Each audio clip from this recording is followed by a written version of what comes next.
서울의 밤하늘을 찢을 듯이 쏟아지는 폭우가 한남동의 고급 빌라촌을 집어삼키고 있었다. 거대한 통유리창 너머로 보이는 한강의 야경은 빗줄기에 가려져 흐릿하게 일렁겼고, 그 차가운 풍경은 펜트하우스 거실에 감도는 살벌한 냉기와 기이할 정도로 닮아 있었다. 강민혁은 대리석으로 마감된 아일랜드 식탁에 비스듬히 기대어 손에 든 위스키 잔을 신경질적으로 흔들고 있었다. 얼음이 유리에 부딪히며 내는 날카로운 소음만이 정막을 깨뜨렸지만 그의 시선은 오직 현관문 쪽을 향해 맹수처럼 고정되어 있었다. 그는 마치 사냥감이 덫에 걸려들기만을 기다리는 사냥꾼처럼 입가에 비릿하고 잔인한 미소를 머금은 채 시간을 재고 있었다. 도어락이 해제되는 전자음이 건조하게 울려 퍼지며 육중한 현관문이 천천히 열렸다. 한서윤이 흠뻑 젖은 모습으로 들어섰는데 그녀의 검은 머리카락은 빗물에 젖어 창백한 뺨에 달라붙어 있었고 손에는 할인마트 로고가 찍힌 비닐봉지가 들려 있었다. 그녀는 현관에 들어서자마자 거실을 가득 채운 남편의 살기를 감지한 듯 잠시 멈칫했지만 곧 평소처럼 차분한 눈빛으로 그를 응시했다. 서윤은 민혁이 자신을 향해 쏟아내는 경멸 어린 시선에 익숙해져 있었지만 오늘 밤의 공기는 평소와는 확연히 달랐다. 그것은 단순한 무시나 짜증이 아니라 명백한 악의와 파괴적인 충동이 뒤섞인 위험한 기류였다. 민혁은 서윤이 신발을 차에 벗기도 전에 거실 테이블 위에 놓여있던 서류 봉투를 집어들어 그녀의 얼굴을 향해 거칠게 내던졌다. 봉투가 허공에서 터지며 수십 장의 사진들이 바닥으로 흩뿌려졌는데 그 사진들 속에는 서윤이 낯선 남자와 카페에 마주 앉아 있는 모습이 담겨 있었다. 사진 속의 남자는 서윤의 어깨에 손을 올리고 있었고 교묘하게 찍힌 각도 탓에 두 사람의 모습은 마치 밀회를 즐기는 연인처럼 보였다. 그 남자는 이진우였지만 민혁은 그가 서윤의 숨겨진 배경을 관리하는 최측근 비서라는 사실을 꿈에도 알지 못했다. 내가 감히 내 집 안방에까지 더러운 발을 들이밀 생각을 해. 이 뻔뻔하고 역겨운 여자야. 민혁의 목소리는 낮게 깔려 있었지만 그 안에는 억누를 수 없는 분노와 희열이 동시에 끓어오르고 있었다. 그는 천천히 서윤에게 다가가 위협적인 태도로 그녀를 내려다보며 마치 오물을 보듯 미간을 찌푸렸다. 그는 이 순간을 오랫동안 기다려왔다. 최유라와의 관계를 공식화하고 자신의 사업을 확장하기 위해서는 아무런 배경도 힘도 없는 고아 출신 아내를 합법적으로 그리고 도덕적인 우위를 점하며 쫓아낼 명분이 필요했기 때문이었다. 서윤은 바닥에 흩어진 사진들을 굽어보며 씁쓸한 미소를 삼켰다. 그날 진우를 만난 것은 민혁이 회사 자금을 횡령하여 도박빚을 갚고 있다는 증거를 건네받기 위해서였다. 사진 속 진우의 손은 절망에 빠진 주인을 위로하기 위한 충심 어린 제스처였을 뿐 민혁이 상상하는 그런 저급한 관계와는 거리가 멀었다. 하지만 서윤은 변명하지 않았다. 그녀는 민혁의 눈동자 속에서 진실을 알고 싶어하는 갈망이 아니라 오로지 자신을 파멸시키고 싶어하는 욕망만을 읽었기 때문이었다. 지금 그에게 진실을 말하는 것은 벽에 대고 소리치는 것보다 무의미한 일이었다. 이게 당신이 원하던 그림이었나요? 나를 내쫓기 위해 사람을 붙여 뒷조사까지 하다니. 당신의 그 치밀함에 감탄해야 할지 비열함에 치를 떨어야 할지 모르겠군요. 서윤의 목소리는 떨리지 않았고 오히려 지나칠 정도로 차분했다. 그녀의 태도는 민혁을 더욱 자극했다. 그는 그녀가 바닥에 무릎 꿇고 울며 불며 매달릴 것이라고 예상했기 때문이었다. 민혁은 그녀의 턱을 거칠게 잡아채며 눈을 마주쳤다. 주제 파악 좀 해. 너 같은 무일푼 고아를 거두어 먹여 살려준 게 누구인지. 잊었나 은혜를 원수로 갚아도 유분수지 어디서 감히 외간 남자와 놀아나. 민혁은 테이블 위로 이혼 합의서를 거칠게 밀어 던졌다. 서명해. 지금 당장. 위자료는 꿈도 꾸지 마. 네가 저지른 불륜에 대한 증거가 차고 넘치니까 소송으로 가봤자 넌 빈털터리로 쫓겨나게 될 거야. 내 관대함이 남아있을 때 조용히 사라지는 게 네 신상에 좋을 거다. 그는 승리감에 도취되어 있었다.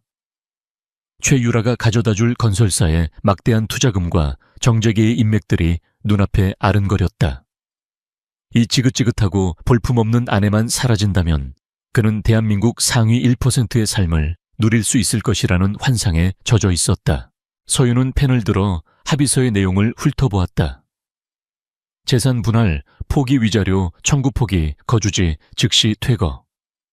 노골적으로 작성된 노예 계약이나 다름없는 조항들이었지만 그녀는 망설임 없이 마지막 장에 서명을 남겼다. 펜촉이 종기를 긁는 사각거리는 소리가 유난히 크게 들렸다. 그녀가 펜을 내려놓자 민혁의 얼굴에는 당혹감이 스쳐 지나갔다. 그는 그녀가 조금이라도 저항하거나 돈을 요구할 것이라 생각했지만 그녀는 마치 오물 묻은 옷을 벗어 던지듯 너무나 쉽게 그와의 인연을 끊어내고 있었다. 다 끝난 건가요? 그럼 이제 이 집에서 내 물건을 가지고 나가죠. 서윤은 몸을 돌려 침실로 향하려 했지만 민혁이 그녀의 앞을 가로막았다. 그는 이미 챙겨둔 그녀의 낡은 여행 가방을 현관 쪽으로 발로 걷어찼다. 가방은 요란한 소리를 내며 벽에 부딪혀 찌그러졌다. 가져갈 것 없어. 네가 입고 있는 그 옷, 네가 쓰고 있는 화장품 전부 내 돈으로 산 거야. 너는 이 집에 들어올 때처럼 빈손으로 나가. 그게 네 진짜 모습이니까. 민혁의 잔인함은 끝을 모르고 치달았다. 서윤은 넘어진 가방을 일으켰으며 묵묵히 짐을 챙겼다. 그녀가 챙긴 것은 돌아가신 어머니의 사진과 낡은 일기장, 그리고 결혼 전부터 가지고 있던 몇 벌의 옷가지뿐이었다. 그녀는 민혁이 사준 명품 가방이나 보석에는 눈길조차 주지 않았다. 그것들은 그녀에게 사랑의 증표가 아니라 그녀를 통제하고 장식품으로 여기려 했던 그의 소유욕을 상징하는 족쇄일 뿐이었다.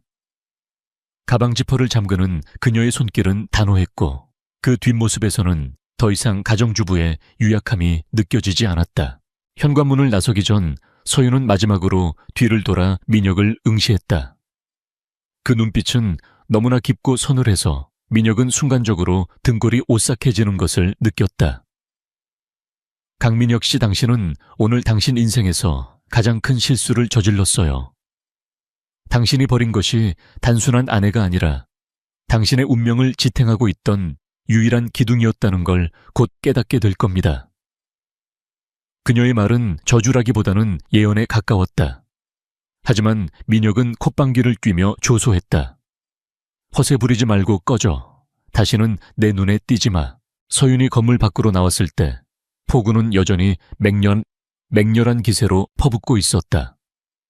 우산도 없이 빗속으로 걸어 들어가는 그녀의 모습은 처량해 보일 법도 했지만 그녀의 발걸음에는 기묘한 당당함이 서려 있었다.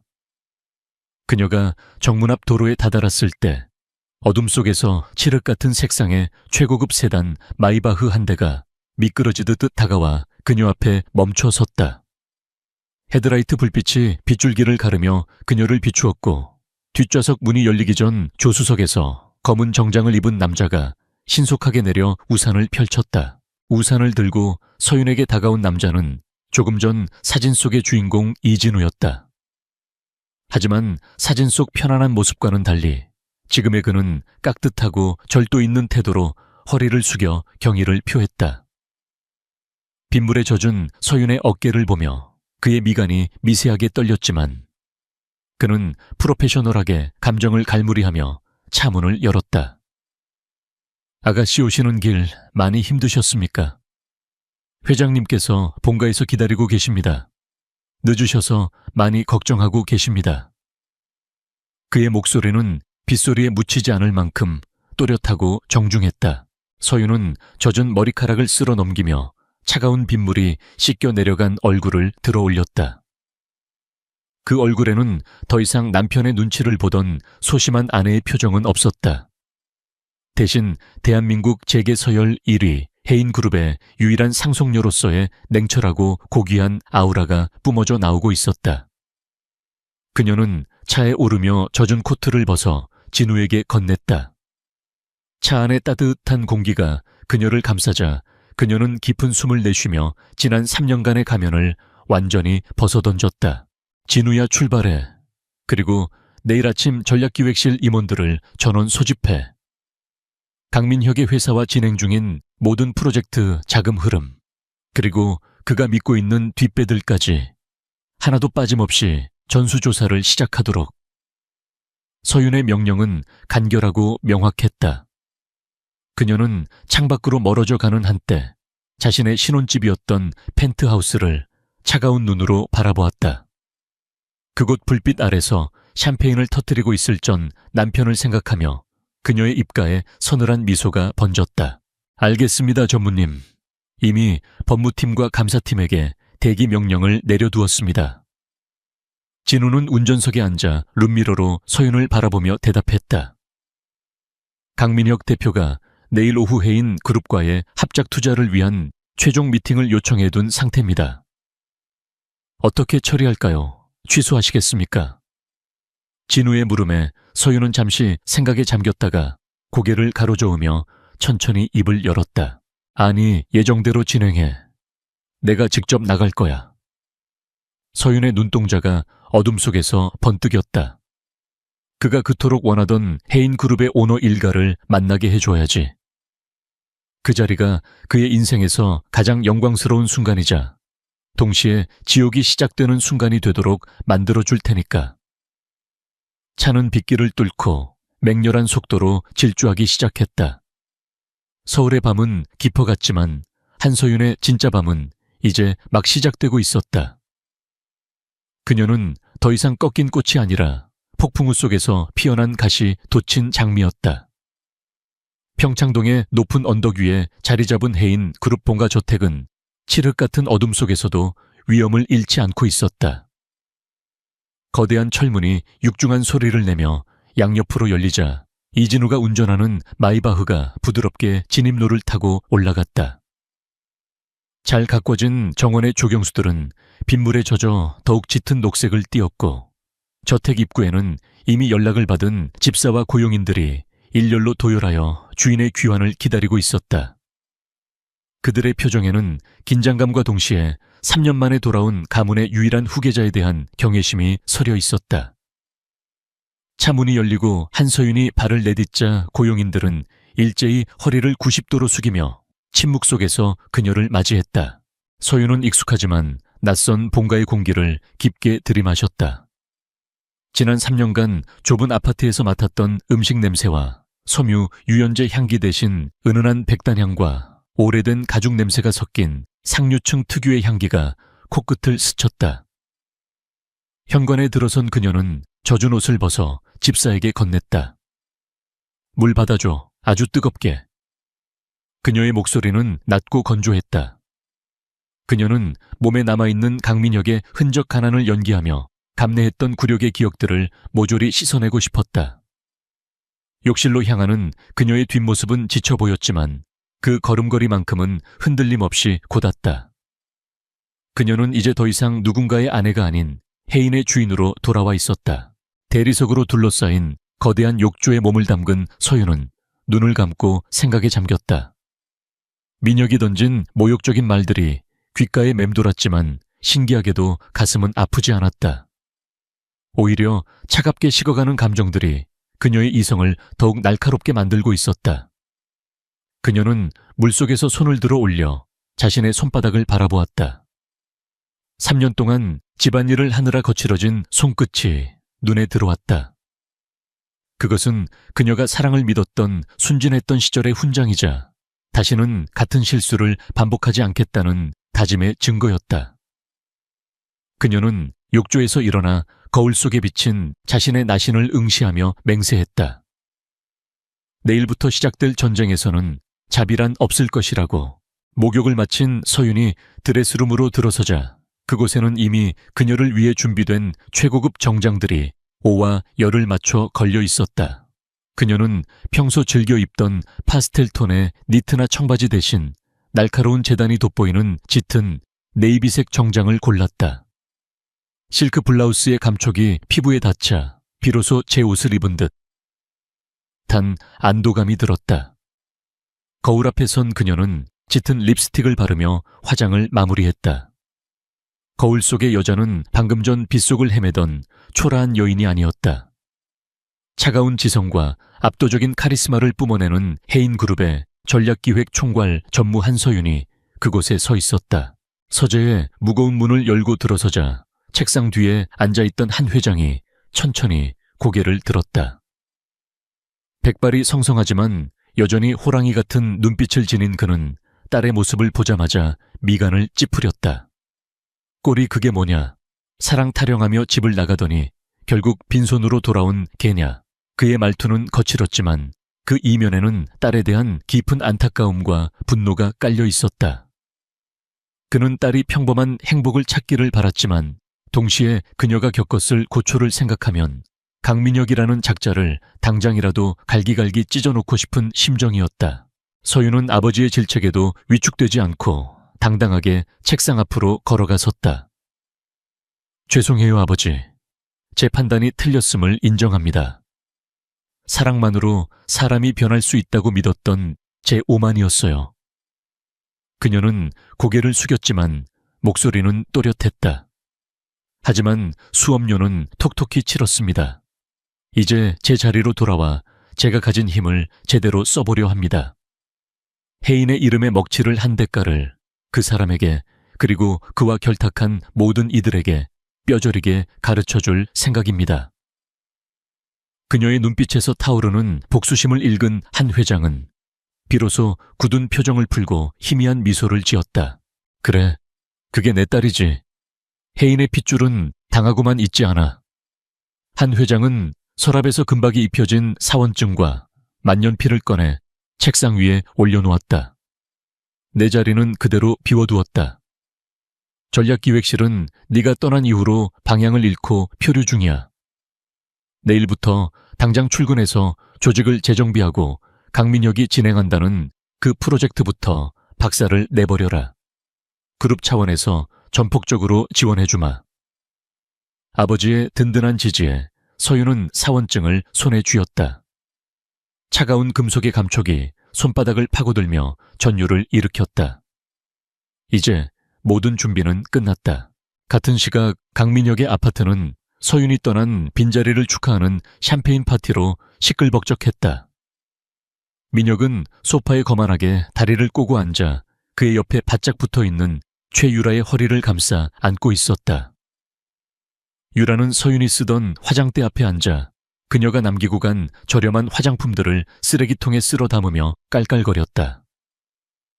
어머 오빠, 전 부인은 이런 싸구려를 얼굴에 바르고 다녔어. 피부가 썩지 않은 게 용하네. 정말 수준 떨어진다. 유라의 비웃음에 민혁은 킬킬대며 잔을 들어 올렸다. 신경 쓰지 마, 유라야. 이제 그 거머리 같은 여자는 없어. 내 인생에서 오점이었지. 너처럼 우아하고 능력 있는 여자를 만나기 위한 액땜이었다고 생각해. 민혁은 술 기운에 취해 혀가 꼬였지만 기분만은 최고조였다. 그는 서윤을 내쫓음으로써 자신의 인생을 가로막던 장애물을 치웠다고 믿었다. 이제 최유라의 배경을 등에 업고 해인 그룹과의 계약만 성사시키면 그는 중견기업의 대표를 넘어 재벌가의 반열에 오를 수 있을 것이라는 망상에 빠져 있었다. 그런데 오빠 해인 그룹과의 미팅은 확실한 거야. 워낙 콧대 높은 사람들이라 만나기도 쉽지 않다던데. 유라가 의구심 섞인 목소리로 물었다. 민혁은 자신만만한 표정으로 가슴을 탕탕 쳤다. 걱정 마. 내 정보통에 의하면 해인그룹 실무진이 우리 기술력에 꽤 관심이 많아. 내일 최종 미팅만 잘 끝나면 바로 계약이야. 그러면 우리 회사 주가는 천정부지로 솟을 거고 너희 아버지도 나를 다시 보게 될걸. 그는 자신이 파놓은 무덤 앞인지도 모르고 춤을 추고 있었다. 다음 날 아침 해인그룹 본사 로비는 평소와 다른 긴장감이 감돌았다. 출근하는 직원들은 삼삼오오 모여 웅성거리고 있었고 엘리베이터 앞을 지키는 경호원들의 수는 평소보다 2배는 많았다. 오전 9시 정각 검은색 세단 행렬이 로비 앞에 멈춰 섰다. 가장 앞선 차에서 이진우가 내려 뒷문을 열자 날렵한 정장 차림의 한서윤이 모습을 드러냈다. 선글라스를 끼고 또각거리는 하이힐 소리를 내며 걸어 들어오는 그녀의 모습은 마치 런웨이를 걷는 모델 같으면서도 범접할 수 없는 카리스마를 뿜어내고 있었다. 로비를 지나가는 직원들은 넋을 잃고 그녀를 바라보았다. 저분 누구셔, 연예인인가? 아니, 못 들었어, 회장님. 외동딸이래. 그 전설 속에 한 전무님이 복귀하신 거래. 수군거리는 소리가 들려왔지만 서윤은 눈길조차 주지 않고 전용 엘리베이터로 향했다. 그녀가 지나가는 길마다 모세의 기적처럼 사람들이 길을 터주었다. 그녀는 이 순간을 즐기기보다는 머릿속으로 앞으로 벌어질 일들을 시뮬레이션하고 있었다. 엘리베이터 문이 닫히고 숫자가 빠르게 올라가자 그녀는 선글라스를 벗어 손에 쥐었다. 전략기획실이 위치한 30층에 도착하자 이미 모든 임원과 팀장들이 회의실에 모여 대기하고 있었다. 서윤이 회의실 문을 열고 들어서자 전원이 기립하여 고개를 숙였다. 오셨습니까, 전무님? 우렁찬 인사말이 회의실을 울렸다. 서윤은 상석에 앉아 서류 뭉치를 테이블 위에 던지듯 내려놓았다. 앉으세요. 시간이 없습니다. 강민혁 대표의 회사 넥스트테크 관련 실사 보고서부터 브리핑하세요. 그녀의 첫 마디는 인사말도 복귀 소감도 아닌 업무 지시였다. 이진우가 스크린에 자료를 띄우며 설명을 시작했다. 현재 넥스트테크는 심각한 자금난을 겪고 있으며 이를 타개하기 위해 분식 회계를 통한 실적 부풀리기를 시도하고 있습니다. 강민혁 대표는 우리 그룹과의 MOU 체결 소식을 미리 흘려 주가 조작을 시도하려는 정황도 포착되었습니다. 서윤은 차가운 눈으로 화면 속의 숫자들을 훑어보았다. 모든 것이 예상대로였다. 민혁은 썩은 동아줄을 잡고 있으면서도 그것이 황금 동아줄인 줄 착각하고 있었다. 재밌네요. 감히 혜인의 이름을 팔아 사기를 치려하다니. 서윤이 입꼬리를 비틀며 웃었다. 회의실 안의 임원들은 그녀의 서늘한 미소에 등골이 오싹해졌다. 오늘 오후 2시 미팅 예정대로 진행합니다. 단 참석자는 저와 이 비서실장 그리고 법무팀장만 들어갑니다. 다른 분들은 밖에서 대기하세요. 제가 직접 그 가면을 벗겨줄 테니까요. 그녀의 지시는 단호했고 그 누구도 토를 달 수 없었다.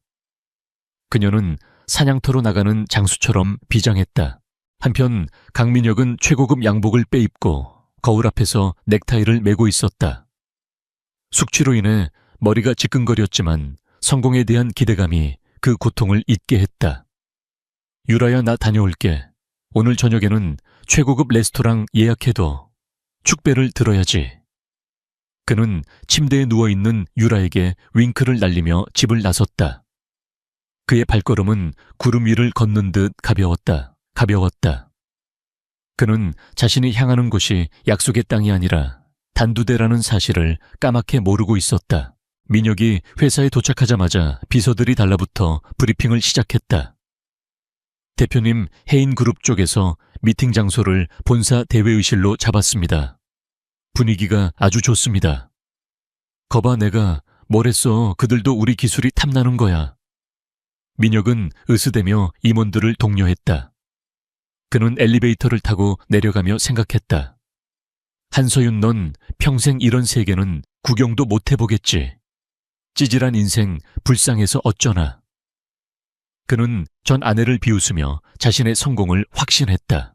혜인그룹 본사 앞에 도착한 민혁은 건물의 위용에 잠시 압도되었지만 곧 어깨를 펴고 당당하게 로비로 들어섰다. 안내 데스크 직원이 그를 정중하게 맞이했다. 강민혁 대표님 기다리고 있었습니다. 30층 대회의실로 모시겠습니다. 민혁은 뒤따르는 임원들에게 눈짓을 보내며 의기양양하게 엘리베이터에 올랐다. 30층으로 올라가는 동안 그의 심장은 기대감으로 쿵쿵 뛰었다. 문이 열리고 긴 복도를 지나 회의실 앞에 다다랐을 때 그는 잠시 멈춰서서 옷매무새를 다듬었다. 자, 들어갑시다. 역사를 쓰는 순간입니다.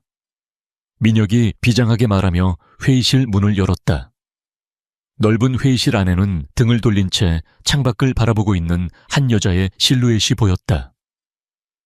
역광 때문에 얼굴은 잘 보이지 않았지만 뿜어져 나오는 분위기가 예사롭지 않았다. 민혁은 헛기침을 하며 입을 열었다. 안녕하십니까. 넥스트테크 대표 강민혁입니다. 귀한 시간 내주셔서 감사합니다. 그의 목소리는 자신감에 차 있었다. 창밖을 보고 있던 여자가 천천히 의자를 돌려 그를 향해 돌아앉았다. 민혁의 눈이 커지며 입이 떡 벌어졌다. 그곳에는 그가 어제 밤집에서 쫓아낸 촌스럽고 볼품없다고 여겼던 전 아내 한서윤이 최고급 정장을 입고 차가운 눈으로 그를 내려다보고 있었다. 민혁은 자신의 눈을 의심했다. 서윤아, 네가 왜 여기에 있어? 청소부로 취직이라도 한 거야? 그의 멍청한 질문에 서윤은 피식 웃음을 터뜨렸다. 청소부라, 뭐 틀린 말은 아니네. 쓰레기를 치우러 왔으니까. 서윤은 책상 위에 놓인 명패를 손가락으로 톡톡 두드렸다. 명패에는 해인그룹 전략기획 총괄 전무 한서윤이라는 글자가 선명하게 박혀 있었다. 민혁은 그 글자들을 읽고도 뇌가 정보를 처리하지 못해 멍하니 서 있었다. 그의 뒤에 서 있던 임원들도 웅성거리기 시작했다. 상황 파악이 안 되는 혼란 속에서 서윤의 차가운 목소리가 사형 선고처럼 회의실을 갈랐다. 앉으세요, 강민혁 대표. 아니, 이제 곧 전 대표가 되시려나 할 이야기가 아주 많을 것 같은데. 서윤은 손을 들어 문가에 서 있는 이진우에게 신호를 보냈다. 진우가 문을 잠그는 소리가 철커덕하고 울렸다. 민혁은 그제야 자신이 호랑이 굴에 제 발로 걸어 들어왔음을, 그리고 눈앞에 있는 여자가 자신이 알던 그 순종적인 아내가 아님을 본능적으로 깨달았다. 공포가 엄습해 오기 시작했다. 회의실의 공기는 마치 얼음장처럼 차갑게 얼어붙어 있었고 강민혁의 거친 숨소리만이 그 정적을 위태롭게 흔들고 있었다. 그는 눈앞에 앉아있는 여자가 자신이 3년 동안 밥을 짓고 빨래를 시켰던 그 한서윤이라는 사실을 도저히 받아들일 수 없었다. 그의 뇌는 이 말도 안 되는 상황을 거부하며 필사적으로 합리적인 이유를 찾아내려 애썼다. 이게 무슨 짓이야. 이진우 내 놈이 꾸민 짓이지. 감히 내 전처를 데려다가 전무 노릇을 시켜 나를 능욕하려는 거냐. 민혁은 붉게 충혈된 눈으로 이진우를 노려보며 고함을 질렀다. 그는 서윤이 자신의 능력으로 그 자리에 올랐을 리 없다고 분명 어떤 더러운 뒷거래나 연극이 있을 것이라고 확신했다. 서윤은 민혁의 악쓰는 모습을 보며 조소 섞인 한숨을 내쉬었다. 그녀는 테이블 위에 놓인 두툼한 파일 하나를 민혁 앞으로 미끄러뜨렸다. 상상력이 풍부한 건 여전하네요, 강 대표. 하지만 유감스럽게도 이건 연극이 아니에요. 그 파일이나 한번 열어보시죠. 당신이 넥스트테크의 자금을 횡령해서 도박빚을 갚고 유령 회사를 통해 비자금을 조성한 내역이 낱낱이 담겨 있으니까. 서윤의 목소리는 건조했지만 그 내용은 민혁의 숨통을 조이는 칼날과도 같았다. 민혁은 떨리는 손으로 파일을 열었고 그 안에는 그가 그토록 철저히 숨겼다고 자부했던 비밀 장부의 사본들이 적나라하게 들어있었다. 이걸 네가 어떻게... 민혁의 얼굴이 사색이 되어 파랗게 질렸다. 그가 당황하는 사이 서윤은 의자 등받이에 몸을 기대며 여유롭게 다리를 꼬았다. 내가 말했잖아, 강민혁. 당신이 놓친 건 단순한 아내가 아니라고. 해인그룹은 부도덕한 기업과는 손잡지 않아. 오늘의 미팅은 투자 협약이 아니라 당신 회사의 부실 경영에 대한 고발과 손해배상 청구를 통보하는 자리야. 그녀의 선언은 단호했고 배석한 법무팀장들은 일제히 고개를 끄덕이며 서류를 정리하기 시작했다. 민혁은 그제야 자신이 거대한 덫에 걸려들었음을 깨달았지만 그의 자존심은 여전히 현실을 인정하기를 거부하고 있었다. 웃기지 마. 네가 해인의 전무라고 지나가던 개가 웃겠네. 너 같은 고아 출신이 어떻게 이런 자리에 앉아? 분명 네가 몸을 써서 누군가를 꼬드긴 거겠지. 민혁은 이성을 잃고 책상을 내리치며 서윤에게 달려들려 했다. 그 순간 문가에 대기하고 있던 건장한 보안 요원들이 순식간에 민혁을 제압하여 바닥에 짓눌렀다. 이거 놔. 내가 누군지 알아. 난 강민혁이야. 혜인의 파트너가 될 사람이라고. 그가 발버둥 칠수록 보안 요원들의 소나기 힘은 더욱 강해졌고 함께 온 넥스트테크의 임원들은 공포에 질려 구석으로 물러나 숨죽이고 있었다. 서윤은 바닥에 깔린 채 헐떡이는 민혁을 내려다보며 자리에서 일어났다. 그녀는 천천히 그에게 다가가 허리를 숙이고 그의 귓가에 낮게 속삭였다. 파트너 착각하지 마. 넌 이제 사냥감일 뿐이야. 당장 내 건물에서 나가. 그리고 기다려. 법원의 소장과 국세청의 세무조사 통지서가 곧 내 집으로 배달될 테니까. 그녀의 눈빛은 경멸조차 아깝다는 듯 무심했다. 보안 요원들은 서윤의 눈짓에 따라 민혁을 짐짝처럼 들어올려 회의실 밖으로 끌어냈다. 복되는 민혁의 처절한 비명소리가 메아리 쳤지만 서윤은 미련 없이 등을 돌려 창밖을 바라보았다. 건물 밖으로 쫓겨난 민혁은 흐트러진 옷매무새를 추스르며 분노의 치를 떨었다. 지나가는 사람들이 그를 힐끔거렸지만 그는 쪽팔림보다 억울함이 더 컸다. 그는 주머니에서 휴대폰을 꺼내 최율에게 전화를 걸었다. 유라야, 큰일 났어. 한서윤 그 계집애가 완전히 미쳤어. 무슨 스폰서를 물었는지 혜인그룹 전무 행세를 하고 있어. 내 계약을 다 망쳐놨다고. 그는 자신의 잘못은 쏙 빼놓고 서윤을 꽃뱀으로 몰아가며 하소연했다. 수화기 너머로 유라의 날카로운 목소리가 들려왔다. 뭐라고? 그게 무슨 소리야, 오빠. 일단 진정하고 우리 아빠가 준 초대장 들고 오늘 밤 혜인 그룹 창립 기념 파티로 와. 거기서 진짜 회장님을 만나서 단판을 짓자. 그날 밤 서울 최고의 6성급 호텔 그랜드 볼룸은 혜인 그룹의 창립 50주년 기념 파티로 화려하게 빛나고 있었다. 정재계의 거물들과 유명 인사들이 줄지어 입장했고 샹들리에의 불빛 아래서 최고급 샴페인이 강물처럼 흐르고 있었다. 강민혁은 최유라의 팔을 끼고 파티장에 들어섰다. 그는 턱시도를 입었지만 낮에 겪은 수모 때문에 표정은 잔뜩 굳어 있었다. 유라는 화려한 드레스를 입고 주위를 두리번거렸다. 오빠 저기 봐. 국회의원들도 왔어. 오늘이 기회야. 한서윤 같은 가짜가 설치지 못하게 진짜 오너 일가에게 오빠의 억울함을 호소해야 해. 유라는 민혁을 부추기며 자신의 입지를 다질 생각뿐이었다. 민혁은 파티장 한 구석에서 샴페인 잔을 들이키며 기회를 엿보고 있었다. 그때 웅장한 음악과 함께 메인 스테이지의 조명이 밝아졌고 사회자의 목소리가 장내에 울려 퍼졌다. 신사숙녀 여러분, 혜인그룹의 한성국 회장님과 오늘 공식적으로 경영 일선에 복귀하시는 그룹의 유일한 후계자 한서윤 전무님을 소개합니다. 사람들의 시선이 일제히 중앙 계단으로 쏠렸다. 민혁은 자신의 귀를 의심했다. 후계자 한서윤이. 그는 고개를 세차게 저으며 무대 쪽을 바라보았다. 그곳에는 그가 상상조차 하지 못했던 광경이 펼쳐지고 있었다. 나선형 계단 위에서 한서윤이 우아하게 내려오고 있었다. 그녀는 눈부신 은색 이브닝 드레스를 입고 있었는데 몸에 딱 맞는 드레스 라인은 그녀의 고혹적인 자태를 완벽하게 드러내고 있었다.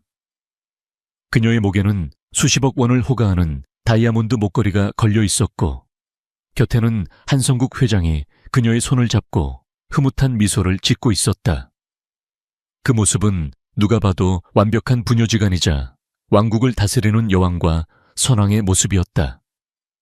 파티장 안에 모든 사람들이 박수를 보내며 그녀의 복귀를 환영했다. 민혁의 손에서 샴페인 잔이 미끄러져 바닥에 떨어지며 산산조각이 났다. 말도 안 돼. 저게 진짜라고 한서윤이 해인 그룹 딸이라고. 민혁은 넋이 나간 사람처럼 중얼거렸다. 옆에 있던 유라 역시 입을 다물지 못하고 경악했다. 그녀는 자신이 깔보던 거지 같은 전처가 사실은 자신이 감히 쳐다볼 수도 없는 위치에 있는 사람이라는 사실에 다리가 풀릴 지경이었다. 하지만 민혁의 충격은 곧 뒤틀린 분노로 변했다. 그는 자신이 속았다는 생각에 피가 거꾸로 솟았다. 나를 가지고 놀아 처음부터 다 알고 있었으면서 나를 시험해. 그의 비뚤어진 자아는 이 상황을 자신의 탓이 아닌 서윤의 기만으로 받아들였다. 이성을 잃은 민혁은 인파를 헤치고 무대 쪽으로 성큼성큼 걸어갔다. 유라가 말릴 새도 없었다. 서윤이 계단을 다 내려와 주요 인사들과 인사를 나누고 있을 때 민혁이 그녀의 앞을 가로막았다. 한서윤, 이게 다 뭐 하는 짓이야. 그의 고함 소리에 음악이 멈추고 파티장은 순식간에 정적에 휩싸였다. 사람들의 시선이 두 사람에게 집중되었다. 서윤은 천천히 고개를 돌려 민혁을 바라보았다. 그녀의 표정은 당황하기는커녕 마치 성가신 벌레를 보는 듯 차갑고 무심했다. 여기 초대받지 않은 손님이 계셨군요. 경호팀은 뭘 하고 있죠? 연극은 집어치워. 네가 재벌딸 웃기지 마. 3년 동안 시부원 한 푼 아끼려고 벌벌 떨던 게 너야. 어디서 가짜 부모까지 대동해서 사기를 쳐. 민혁은 서윤의 손목을 거칠게 낚아챘다. 주위에서 웅성거리는 소리가 커졌다. 한 회장의 얼굴이 불그락푸르락해지며 경호원들을 부르려 했지만 서윤이 손을 들어 아버지를 제지했다. 그녀는 자신의 손목을 잡은 민혁의 손을 내려다보며 싸늘하게 웃었다. 이거 놔. 네 그 더러운 손이 닿을 곳이 아니야. 그녀의 목소리는 낮았지만 파티장 구석구석까지 들릴 만큼 또렷했다. 대어롭다고 내가 너를 거두어줬을 때 너는 아무것도 없는 빈 껍데기였어. 내가 널 사람 만들어줬는데 은혜를 원수로 갚아. 민혁은 악을 쓰며 자신의 정당성을 주장하려 했다. 하지만 그의 발악은 서윤의 기품 있는 태도와 대비되어 그를 더욱 초라하고 미치광기처럼 보이게 만들 뿐이었다. 서윤은 잡힌 손목을 비틀어 빼낸 뒤 한 걸음 다가서며 그의 눈을 똑바로 응시했다. 강민혁, 넌 나를 거둔 게 아니야. 넌 내 배경을 몰랐기에 나를 함부로 대했고 내 가치를 몰랐기에 헌신짝처럼 버렸어. 그게 네가 가진 그릇의 한계야. 내가 널 속인 게 아니라 네가 네 탐욕에 눈이 멀어 진실을 보지 못한 거지. 서윤의 일갈의 민혁은 말문이 막혔다. 그때 파티장 입구에서 웅성거림이 일더니 경찰 제복을 입은 사람들이 들이닥쳤다. 강민혁 씨 되십니까? 넥스트테크 횡령 및 배임 혐의, 그리고 사문서 위조 혐의로 긴급 체포합니다. 경찰이 민혁의 팔에 수갑을 채웠다. 파티장은 순식간에 아수라장이 되었다. 민혁은 믿을 수 없다는 듯 서윤을 바라보았다. 이건 모함이야 네가 꾸민 짓이지. 유라야 유라야 변호사 불러. 그는 군중 속에 숨어버린 유라를 찾으며 울부짖었다. 하지만 최유라는 이미 인파 뒤로 숨어 도망칠 궁리를 하고 있었다.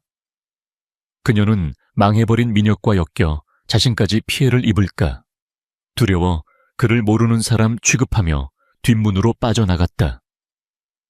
서윤은 끌려가는 민혁을 보며 샴페인 잔을 들어 올렸다. 축하해 강민혁. 네가 그토록 원하던 뉴스 한 면을 장식하게 됐네. 물론 경제면이 아니라 사회면이겠지만. 그녀의 축배는 잔인할 정도로 우아했다.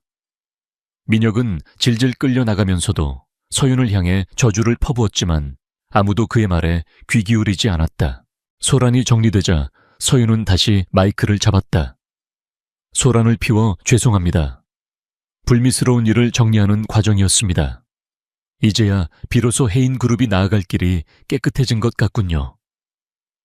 그녀의 침착한 대처에 사람들은 감탄하며 다시 박수를 보냈다.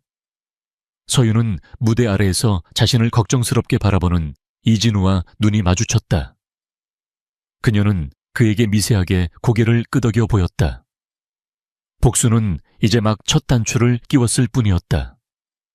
그녀는 아직 그에게 보여줄 지옥이 많이 남아있다는 것을 알고 있었다. 다음 날 아침 강남경찰서의 철제문이 열리고 강민혁이 비틀거리며 걸어 나왔다. 밤새 진행된 강도 높은 조사로 인해 그의 명품 양복은 구겨질 대로 구겨져 있었고 넥타이는 어디론가 사라진 채 셔츠 깃은 누렇게 변색되어 있었다. 그는 마치 도살장에 끌려갔다가 간신히 살아 돌아온 짐승처럼 초췌한 몰골이었다. 밤사이 그의 변호사가 기소 전 보석을 신청하여 임시로 풀려났지만 그것은 자유가 아니라 더 큰 지옥으로의 입장권에 불과했다. 경찰서 정문 앞에는 이미 냄새를 맡은 하이에나 같은 기자들이 장사진을 치고 있었고 그가 모습을 드러내자마자 수백 개의 플래시가 기관총처럼 터지며 그의 시야를 하얗게 멀게 했다. 강민혁 대표님, 해인그룹 한서윤 전무와의 관계가 사실입니까? 횡령 혐의 인정하십니까? 넥스트테크의 주가가 하한가를 쳤는데 주주들에게 한마디 해주시죠. 기자들의 날카로운 질문들이 비수처럼 날아와 꽂혔다. 민혁은 손으로 얼굴을 가리며 필사적으로 택시에 몸을 실었다. 그의 귀에는 여전히 어젯밤 파티장에서 울려 퍼지던 사람들의 비웃음 소리와 서윤의 차가운 선언이 환청처럼 맴돌고 있었다. 택시 뒷좌석에 웅크린 채 그는 떨리는 손으로 스마트폰을 켰다. 포털 사이트의 실시간 검색어는 강민혁, 한서윤, 넥스트테크 횡령, 재벌가 사위의 몰락 등의 키워드로 도배되어 있었다. 이건 악몽이야. 그래, 꿈일 거야. 내가 어떻게 여기까지 왔는데 이렇게 끝날 리가 없어. 민혁은 중얼거리며 자신의 머리카락을 쥐어뜯었다. 그는 아직도 현실을 온전히 받아들이지 못하고 있었다. 서윤이 해인 그룹의 딸이라는 사실은 충격이었지만 그의 비틀린 자존심은 여전히 그녀가 자신을 사랑했던 기억을 붙잡고 늘어지고 있었다. 그래, 서윤이는 마음이 약해. 내가 가서 진심으로 빌고 다시 시작하자고 하면, 아니, 적어도 회사는 살려줄 거야. 부부였잖아. 그는 비겁한 희망 회로를 돌리며 기사에게 넥스트테크 본사로 가자고 소리쳤다. 넥스는 테크 사옥에 도착했을 때 회사의 분위기는 이미 침몰하는 타이타닉과 다를 바 없었다. 로비에는 분노한 소액 주주들이 몰려와 계란을 던지며 시위를 벌이고 있었고 직원들은 박스에 짐을 챙겨 탈출하듯 회사를 빠져나가고 있었다. 민혁은 뒷문을 통해 간신히 사장실로 올라갔지만 복도에서 마주친 직원들은 그를 보고 인사를 하기는커녕 경멸 어린 시선을 보내며 수군거릴 뿐이었다. 저 사람이야. 전 부인 등쳐먹고 회사 말아먹은 인간이. 직원들의 적나라한 뒷담화가 그의 고막을 찔렀지만 그는 애써 무시하며 사장실 문을 벌컥 열었다. 사장실 안에는 뜻밖의 인물들이 그를 기다리고 있었다. 회사의 주요 이사들과 감사팀장이 심각한 표정으로 소파에 앉아 있었던 것이다. 민혁은 짐짓 위험을 부리며 넥타이를 고쳐맸다. 다들 여기서 뭐 하는 겁니까? 밖이 저렇게 시끄러운데 수습들은 안 하고. 그의 호통에도 이사들은 미동도 하지 않았다. 가장 연장자인 최 이사가 차갑게 입을 열었다. 강 대표, 아니 강민혁 씨, 지금 상황 파악이 안 됩니까? 당신 때문에 우리 회사 시가총액이 하루아침에 반토막이 났습니다. 은행권에서는 대출 상환 독촉이 빗발치고 있고요. 그래서 제가 해결하려고 왔지 않습니까? 해인그룹과는 오해가 좀 있었던 것뿐입니다. 제가 한 전무와 만나서 잘 풀면. 민혁의 변명은 처절할 정도로 구차했다. 그때 책상 위에 놓여있던 유선 전화가 요란하게 울렸다. 감사팀장이 스피커폰 버튼을 눌렀다. 여보세요? 네네, 알겠습니다. 지금 바로 모시겠습니다. 전화를 끊은 팀장은 창백해진 얼굴로 민혁이 아닌 이사들을 바라보았다. 최대 채권단 대표가 도착하셨답니다. 지금 긴급 이사회를 소집하겠다고 하십니다. 초회대 채권단, 우리 회사 채권은 대부분 제2금융권에 분산되어 있잖아. 도대체 누가 감히 내 허락도 없이 이사회를 소집해? 민혁은 악을 쓰며 회의실로 달려갔다. 그는 이 모든 상황을 힘으로 찍어 누르면 해결될 것이라고 착각하고 있었다. 대회의실 문을 박차고 들어간 민혁은 상석이 비어있는 것을 보고 안도의 한숨을 내쉬며 그 자리로 걸어갔다. 하지만 그가 의자에 손을 대려는 순간 뒤에서 들려오는 또각거리는 하이힐 소리가 그의 동작을 멈추게 만들었다. 그 소리는 어젯밤의 악몽을 다시금 떠오르게 하는 불길한 전주곡이었다. 그 자리는 이제 당신 자리가 아닙니다, 강민혁 씨. 익숙하고도 서늘한 목소리에 민혁은 천천히 뒤를 돌아보았다. 그곳에는 한서윤이 수십 명의 변호인단과 회계사들을 대동하고 서 있었다. 그녀는 어젯밤의 화려한 드레스 대신 칼날처럼 단정한 검은색 정장을 입고 있었다. 그녀의 눈빛은 사무적이다 못해 기계적이었다. 서윤은 민혁을 지나쳐 상석 옆에 서 있는 이진우에게 눈짓을 했고, 진우는 회의실 스크린의 복잡한 지분 구조도와 채권 현황을 띄웠다. 이게 무슨 짓이야? 서윤아, 네가 왜 남의 회사 이사회에 들어와? 민혁은 핏대를 세우며 소리쳤다. 서윤은 그를 투명 인간 취급하며 자리에 앉아 서류를 펼쳤다. 소개하죠. 해인 인베스트먼트는 오늘부로 넥스트테크의 부실 채권 80%를 매입했습니다. 또한 전환사채의 주식 전환권을 행사하여 넥스트테크의 지분 51%를 확보 최대 주주가 되었음을 선포합니다. 서윤의 선언은 마치 사형 선고처럼 회의실을 울렸다. 앉아있던 이사들은 웅성거렸지만 아무도 반발하지 못했다. 이미 회사는 망하기 일보 직전이었고 해인그룹의 인수는 그들에게 유일한 동아줄이었기 때문이었다. 민혁은 다리가 풀려 바닥에 주저앉을 뻔했다. 지분 51% 말도 안 돼. 언제 그런 작업을... 그는 믿을 수 없다는 듯 중얼거렸다. 서윤은 차갑게 미소 지으며 대답했다. 당신이 최유라와 노란하며 법인카드를 긁고 다닐 때, 그리고 횡령한 돈으로 도박판을 전전할 때 나는 이 회사의 재무구조를 분석하고 있었지. 당신은 경영자가 아니라 사기꾼에 불과했으니까 회사를 뺏는 건 어린아이 손목 비틀기보다 쉬웠어. 그녀의 말 한마디 한마디가 민혁의 가슴을 후벼 팠다. 자, 그럼 최대 주주로서 첫 번째 안건을 상정하겠습니다. 서윤은 의사봉 대신 만년필 끝으로 책상을 톡톡 두드렸다. 현 대표이사 강민혁의 해임안입니다. 사유는 횡령 배임, 그리고 회사 명예 실추. 이해 있으신 분? 회의실에는 침묵만이 흘렀다. 이사들은 서로 눈치를 보다가 하나둘씩 손을 들기 시작했다. 찬성합니다. 찬성합니다. 찬성합니다. 그들은 어제까지만 해도 민혁에게 아부하던 사람들이었다. 민혁은 배신감에 치를 떨며 그들을 노려보았지만 그들은 민혁의 시선을 피하며 서윤에게 줄을 서고 있었다. 만장길치군요. 강민혁 씨, 당신은 지금 이 시각부로 넥스트테크의 대표이사직에서 해임되었습니다. 또한 회사에 끼친 손해에 대한 배상 책임은 별도의 민사소송을 통해 끝까지 물을 것입니다. 서윤은 냉정하게 판결을 내렸다. 민혁은 억울함과 분노로 눈물이 고였다. 내가 이 회사를 어떻게 키웠는데 네가 뭔데 내 회사를 빼서 이건 불법이야, 무효라고. 그는 서윤에게 달려들려 했지만 대기하고 있던 해인그룹의 보안 요원들이 그를 거칠게 제압하여 양팔을 꺾었다. 가 끌어내세요. 업무 방해로 경찰에 추가 고소하세요. 서윤은 눈 하나 깜짝하지 않고 지시했다. 보안 요원들에게 질질 끌려나가며 민혁은 마지막 발악을 했다. 서윤아 여보, 제발 내가 잘못했어. 한 번만 봐줘. 우리 좋았던 때를 생각해서라도 이러면 안 되지. 그의 비굴한 외침은 회의실 문이 닫히면서 차단되었다. 서윤은 문이 닫힌 곳을 잠시 응시하다가 깊은 숨을 내쉬며 흐트러진 머리카락을 정리했다.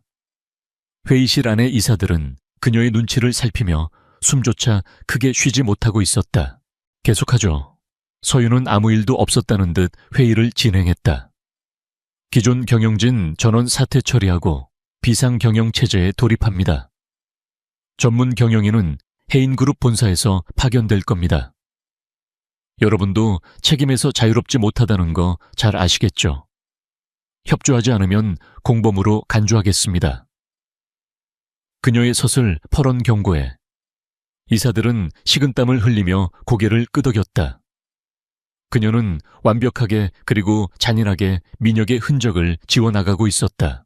건물 밖으로 내동댕이 쳐진 민혁은 찢어진 양복과 벗겨진 구두 한 짝을 신은 채 망연자실하게 서 있었다.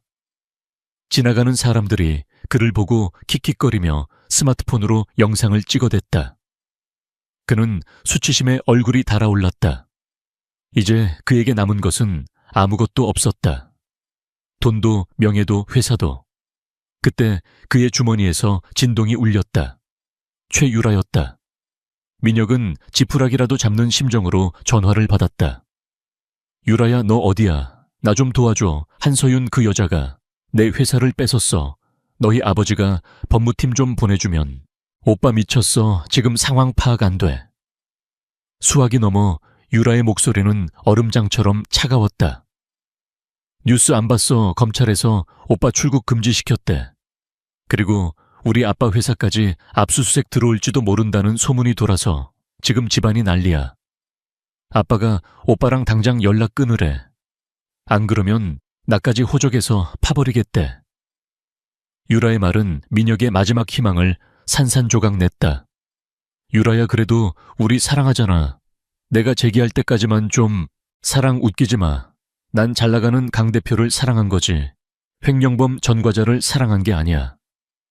그리고 솔직히 말해서 오빠 주제에 해인그룹 사위였다는 거 알았으면 내가 미쳤다고 오빠를 만났겠어. 똥 밟았다고 생각하고 차단할 거니까 다신 연락하지 마. 뚝, 뚝, 뚝. 전화는 매몰차게 끊겼다. 민혁은 멍하니 휴대폰을 내려다보았다. 화면에는 통화 종료라는 글자와 함께 배경 화면으로 설정해 두었던 유라와의 다정한 셀카가 보였다. 그는 헛웃음을 터뜨렸다. 하하. 결국 이거였어. 다들 똑같아. 그는 비틀거리며 거리로 나섰다. 하늘은 맑게 개어 있었지만 그의 세상은 칠흑 같은 어둠 속에 잠겨 있었다. 그는 갈 곳이 없었다. 펜트하우스는 이미 압류되었을 것이고 카드도 정지되었을 것이다. 그는 편의점 유리창에 비친 자신의 모습을 보았다. 며칠 전까지만 해도 성공한 사업가였던 남자는 이제 노숙자와 다를 바 없는 몰골을 하고 있었다. 그때 대형 전광판에서 뉴스가 흘러나왔다. 해인그룹 한서윤 전무 파격적인 경영 행보. 부실 기업 넥스트테크 인수 후 구조조정 단행. 화면 속의 서윤은 기자회견장에서 당당하게 마이크를 잡고 있었다. 기업의 사회적 책임을 다하기 위해 부도덕한 경영으로 고통받는 직원들과 주주들을 보호하고자 인수를 결정했습니다. 그녀의 말은 대중의 환호를 받고 있었다. 민혁은 그 화면을 보며 주먹을 꽉 쥐었다. 후회, 아니 아직은 억울함이 더 컸다. 그는 인정할 수 없었다. 자신이 이렇게 쉽게 무너질 사람이 아니라고 반드시 복수하겠다고 다짐했지만 꼬르륵거리는 배와 주머니 속의 동전 몇 개가 그의 비참한 현실을 일깨워줄 뿐이었다. 서윤은 넥스트테크 사장실, 아니 이제는 자신의 집무실이 된 그곳에서 창밖을 내려다보고 있었다. 저 아래 개미보다 작게 보이는 민혁이 비틀거리며 사라지는 모습이 보였다. 이진우가 따뜻한 커피를 들고 들어와 그녀의 옆에 섰다. 전무님, 최유라 씨 측에서 접촉을 시도해 왔습니다. 가지고 있는 강민혁의 비리 자료를 넘길 테니 자신들은 이번 사건에서 이름이 거론되지 않게 해달라고 합니다. 어떻게 할까요? 서윤은 커피 향을 음미하며 옅은 미소를 지었다. 쥐새끼들이 배가 가라앉으니 서로 살겠다고 난리구나. 받아줘. 단 조건이 있어. 그 자료를 본인이 직접 검찰에 출두해서 제출하라고 해. 그리고 언론 인터뷰를 통해 강민혁의 실체를 폭로하라고. 자기가 살려면 사랑했던 남자를 제 손으로 매장시켜야 할 거야. 서윤의 명령은 잔인했지만 합리적이었다. 그녀는 적들끼리 서로 물어뜯게 만드는 법을 아주 잘 알고 있었다. 알겠습니다. 그렇게 처리하겠습니다. 진우는 서윤의 지략에 감탄하며 고개를 숙였다. 서윤은 다시 창밖으로 시선을 돌렸다. 아직 끝나지 않았어. 강민혁이 가진 모든 것을 잃었을 때, 그때가 진짜 시작이야. 그가 뼈저리게 깨달아야 할 것은 돈의 상실이 아니라 사람의 마음을 짓밟은 대가가 얼마나 무서운지니까. 그녀의 눈동자는 차갑게 빛났지만 그 깊은 곳에는 말로 다 할 수 없는 슬픔이 어려 있었다. 복수는 달콤했지만 그 과정에서 다시금 확인하게 되는 지난 사랑의 허무함은 씁쓸한 뒷맛을 남겼다. 강민혁의 몰락은 마치 가파른 절벽에서 굴러떨어지는 바위처럼 걷잡을 수 없이 빠르고 파괴적이었다. 넥스트테크의 주가는 해인그룹의 인수 소식에도 불구하고 전 대표의 횡령과 배임 혐의가 구체적으로 보도되면서 거래 정지 처분을 받았다. 분노한 소액 주주들은 연일 회사 앞과 민혁에 압류된 펜트하우스 앞에서 화형식을 거행하며 그의 구속을 촉구했다. 한때 청년 사업가, 자수성가의 아이콘이라 불리며 잡지 커버를 장식했던 그의 얼굴은 이제 대국민 사기극의 주범이라는 타이틀과 함께 뉴스 화면을 도배하고 있었다. 민혁은 서울 변두리에 곰팡내 나는 싸구려 모텔방에 숨어 덜덜 떨리는 손으로 채널을 돌리고 있었다. 화면 속에서는 그가 믿었던 마지막 보루 최유라가 기자회견을 하고 있었다. 그녀는 화장기 없는 수척한 얼굴로 눈물을 뚝뚝 흘리며 카메라를 응시했다. 저는 강민혁 씨의 범죄 사실을 전혀 몰랐습니다. 저 역시 그에게 철저히 속았습니다. 그는 저에게 자신을 건실한 사업가로 포장했고 결혼을 빌미로 저희 아버지 회사에 자금을 끌어쓰려고 했습니다. 유라의 연기력은 소름 끼칠 정도로 완벽했다. 그녀는 자신이 공범이 아닌 피해자임을 강조하며 대중의 동정심을 자극하고 있었다. 민혁은 그 뻔뻔한 거짓말에 치가 떨려 손에 쥐고 있던 캔맥주를 벽으로 집어 던졌다. 거짓말이야. 저 악마 같은 계집애가 우리가 같이 쓴 돈이 얼마인데. 민혁은 짐승처럼 울부짖었지만 브라운관 속에 유라는 멈추지 않았다. 그녀는 준비해온 결정적인 증거 민혁이 비자금을 관리하던 비밀 장부와 녹취록이 담긴 USB를 검찰에 제출하는 퍼포먼스를 선보였다. 이것이 강민혁 씨가 저지른 모든 악행의 증거입니다. 비록 늦었지만 정의가 바로 세워지기를 바라는 마음으로 용기를 냈습니다. 기가 막힌 타이밍이었다. 서윤이 제안한 거래를 받아들인 유라는 자신의 살 길을 찾기 위해 민혁을 확실하게 지옥으로 밀어넣은 것이다. 이제 민혁은 법적으로도 사회적으로도 완벽하게 고립되었다. 유라가 제출한 증거들은 너무나 명백해서 아무리 유능한 변호사를 쓴다 해도 실형을 피할 길은 없어 보였다. 하지만 지금 그에게는 국선 변호사조차 선임할 돈이 없었다. 그의 모든 계좌는 동결되었고 숨겨두었던 차명 계좌마저 해인그룹의 정보력에 의해 발각되어 국세청에 압류당했다. 그는 배가 고파 편의점 폐기 도시락을 훔쳐 먹어야 할 처지가 되었고 밤이면 빚쟁이들을 피해 모자를 푹 눌러쓰고 뒷골목을 배회해야 했다.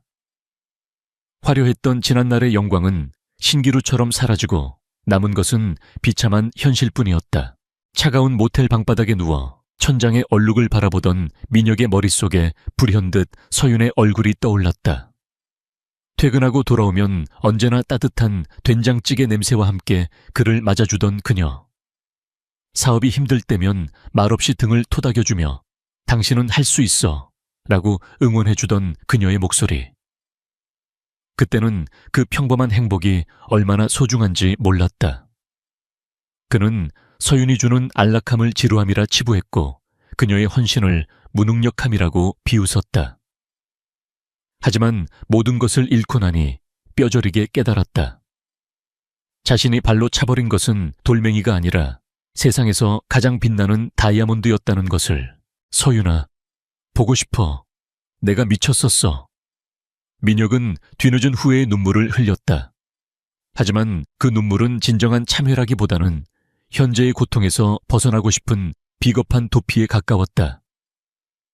그는 서윤이 자신을 여전히 사랑하고 있을 것이라는 헛된 희망을 품었다.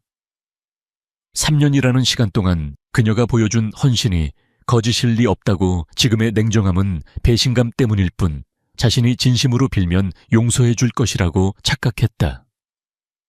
그는 바닥에 떨어진 꼬깃꼬깃한 동전들을 긁어모아 공중전화 부스로 향했다. 그의 손가락은 기억 속에 각인된 그녀의 번호를 누르고 있었다. 여보세요.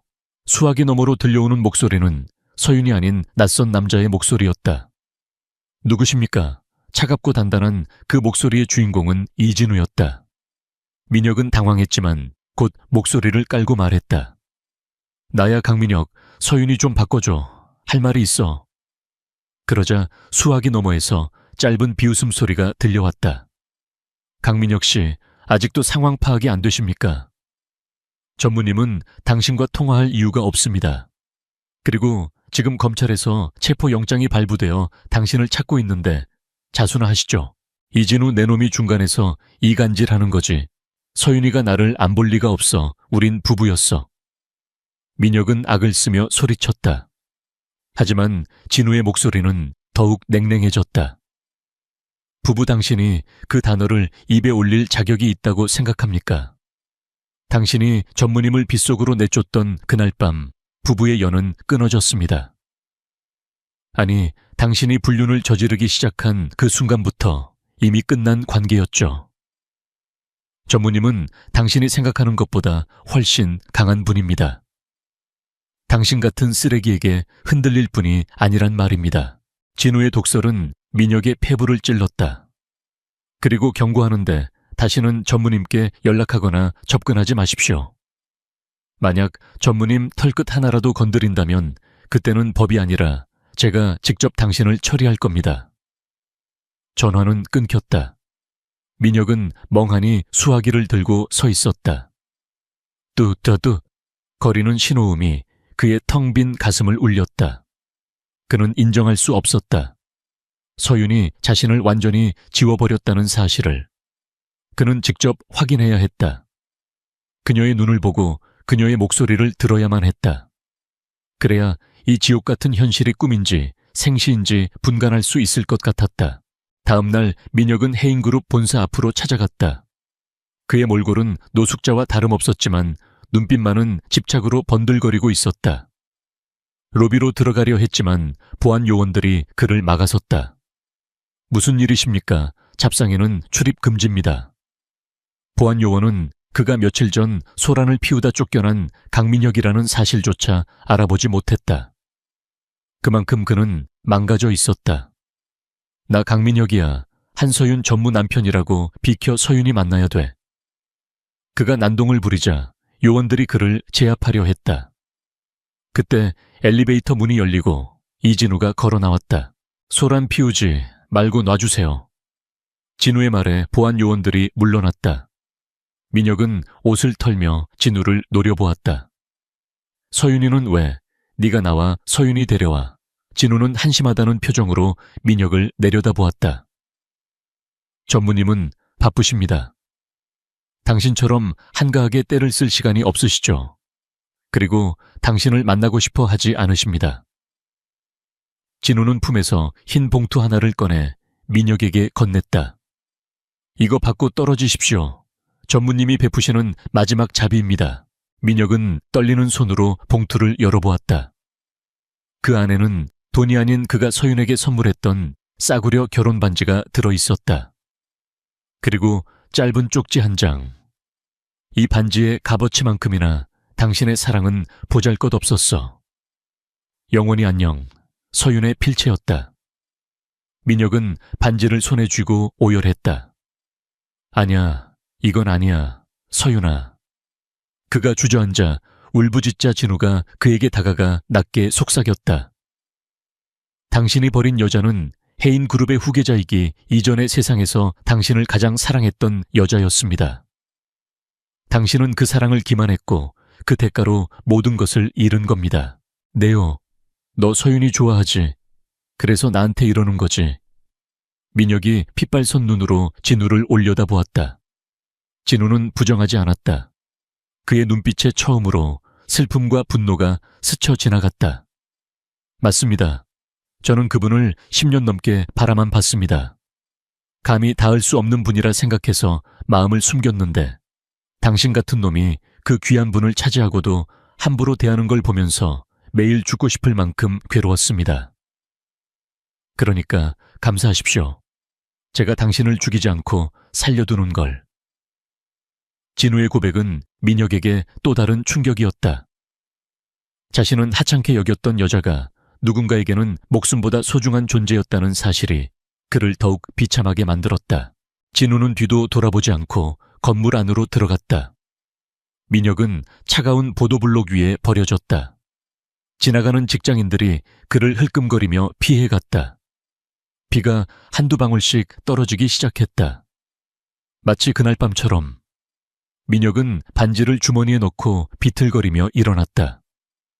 이제 그에게 남은 방법은 단 하나뿐이었다. 자존심이고 뭐고 다 버리고 그녀의 발밑에 엎드려 비는 것. 그녀가 출근할 때나 퇴근할 때를 기다려 차바퀴에 뛰어들어서라도 그녀를 멈춰 세워야 했다. 그것만이 그가 살 수 있는 유일한 길이었다. 어둠이 내리고 빗줄기가 굵어지자 해인그룹 본사 앞은 퇴근하는 인파로 붐볐다. 민혁은 화단 뒤에 숨어 서윤의 차가 나오기만을 기다렸다. 몇 시간을 기다렸을까 지하 주차장에서 익숙한 검은색 마이바흐가 모습을 드러냈다. 민혁은 빗속으로 뛰쳐나갔다. 서윤아, 그가 차 앞으로 뛰어들자 차가 급정거하며 빗길에 미끄러졌다. 타이어 타는 냄새와 함께 차가 멈춰 섰다. 운전석에서 놀란 표정의 진우가 내렸고 뒷좌석 문이 열리며 서윤이 우산을 쓰고 내렸다. 서윤은 빗물에 젖은 채 바닥에 엎어져 있는 민혁을 바라보았다. 그녀의 표정에는 놀라움도 걱정도 없었다. 그저 무미건조한 시선만이 그를 향해 있었다. 죽고 싶어서 환장했니? 그녀의 차가운 목소리가 빗소리를 뚫고 들려왔다. 민혁은 기어서 그녀의 발치로 다가갔다. 흙탕물이 튄 그녀의 구두에 손을 뻗으려다 멈칫했다. 자신의 더러운 손이 그녀를 더럽힐까봐 두려웠던 것이다. 서윤아, 잘못했어. 제발 한 번만 용서해줘. 나 갈 데가 없어. 너무 무서워. 민혁은 체면도 잊고 엉엉 울었다. 콧물과 눈물이 빗물과 섞여 범벅이 되었다. 서윤은 그런 그를 내려다보며 한숨을 내쉬었다. 강민혁 일어나. 여기서 이러지 마. 추해.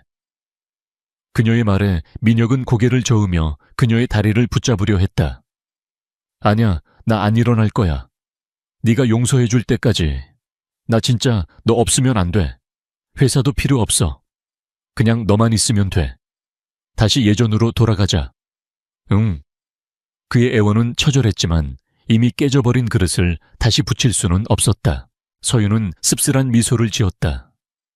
예전으로 내가 밥하고 빨래하며 너 하나만 바라보던 그 시절로 넌 그게 행복했니? 넌 나를 식모 취급하고 무시했잖아. 그때의 한서윤은 죽었어. 네가 죽인 거야. 그녀는 단호하게 그의 손길을 뿌리쳤다. 그리고 착각하지 마. 넌 나를 사랑해서 온 게 아니야. 돈이 떨어지고 갈 곳이 없으니까 온 거지. 네가 정말 나를 사랑했다면 내가 재벌딸이 아니더라도 이렇게 매달렸을까? 그녀의 전곡을 찌르는 질문에 민혁은 아무 말도 할 수 없었다. 그의 침묵은 긍정이나 다름없었다. 이진우 실장 경찰 부르세요. 스토킹 및 업무 방해로. 서윤은 차갑게 명령하고 다시 채 오르려 했다. 민혁은 다급하게 외쳤다. 서윤아, 제발 감옥은 안 돼. 나 거기 가면 죽어. 제발 살려줘. 그는 바닥에 머리를 찌으며 빌었다. 이마에서 피가 흘러 빗물과 섞여 붉게 번졌다. 서윤은 차문을 잡은 채 멈춰 섰다. 그녀의 눈동자가 흔들렸다. 그것은 미련이 아닌 한때 가족이었던 사람에 대한 마지막 연민이었다. 그녀는 다시 뒤를 돌아 민혁에게 다가갔다. 살려달라고 그래 살려는 줄게. 서윤의 말에 민혁의 얼굴에 희색이 돌았다. 하지만 그녀의 다음 말은 그를 절망의 구렁텅이로 밀어넣었다. 감옥에 가서 죗값을 치러. 그게 네가 살 수 있는 유일한 길이야.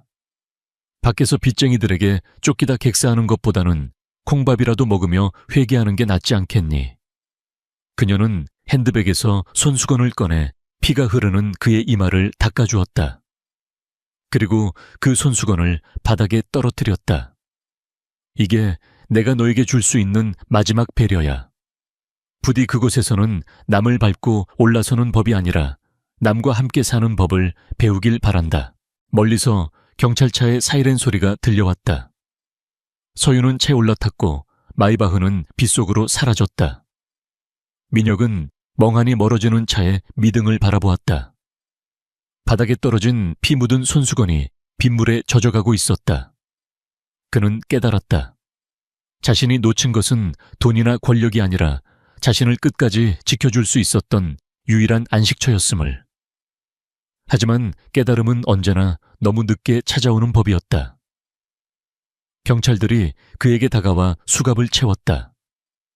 차가운 금속의 감촉이 손목을 조여왔지만 그의 가슴을 짓누르는 후회보다는 아프지 않았다.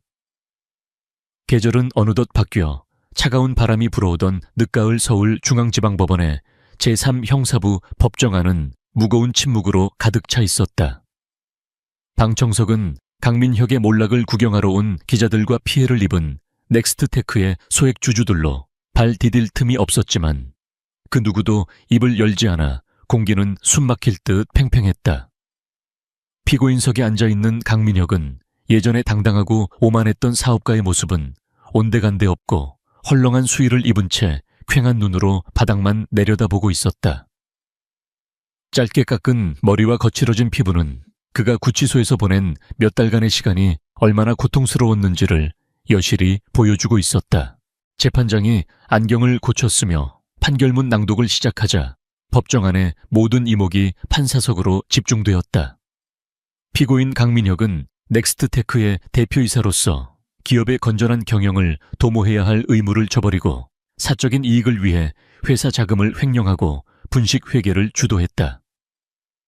또한 이 과정에서 다수의 선량한 투자자들에게 막대한 경제적 손실을 입혔으며 자신의 범행을 은폐하기 위해 사문서를 위조하는 등 죄질이 매우 불량하다. 판사의 목소리는 감정이 섞이지 않아 더욱 서늘하게 들려왔고 민혁의 어깨는 판결 내용이 한 줄씩 읽힐 때마다 눈에 띄게 움츠러들었다. 민혁은 떨리는 고개를 들어 방청석 맨 뒷줄을 힐끔거렸다. 그곳에는 검은색 정장을 단정하게 차려입은 한서윤이 이진우와 함께 앉아 있었다.